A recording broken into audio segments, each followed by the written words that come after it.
So geng, macam mana korang semua? Korang sihat ke? Korang sihat ke semua? Korang sihat ke?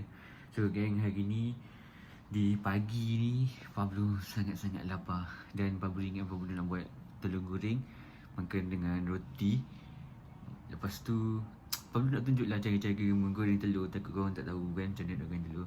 So korang nak tahu apa jadi kat konten kali ni, korang kena tunggu, korang kena tengok sampai habis.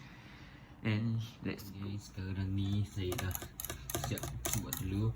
Nak masuk garam pula. Garam ni. Kita masukkan garam dulu. And then lepas ni kita panaskan minyak. Kita masuk telur dalam tu. Masuk telur, dah siap telur, kita letak atas roti. Kita doublekan roti tu. Jadilah roti burger telur. Let's go. Okay, sekarang ni roti pun telah disediakan. Sekarang tengah tunggu minyak panas. Telur pun dah siap pun semua. So roti dah siap kat sini kan. Roti dah siap apa semua. So tinggal tunggu minyak panas. Nak tunggu apa jadi lepas ni, korang nantikan guys. Okay, korang nantikan. Okay guys, sekarang ni roti dah siap, telur pun sudah siap. Sekarang ni nak letak dia punya macam sos, dia punya sayur ke semua ni.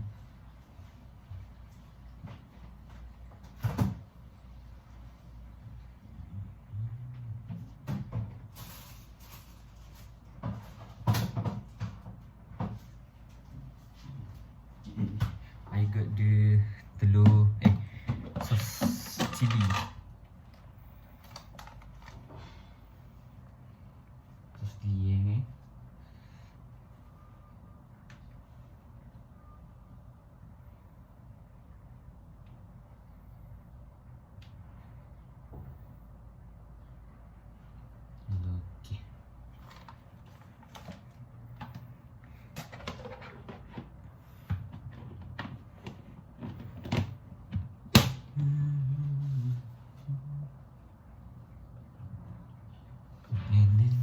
Siap geng, dah siap.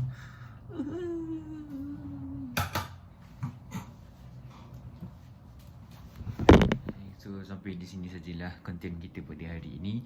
Kalau kau nak lagi video-video yang menarik, kau boleh komen. Dan mana belum subscribe boleh subscribe. Yang mana belum like lagi video Pablo yang sebelum ni boleh like. Okay, bye bye. Assalamualaikum.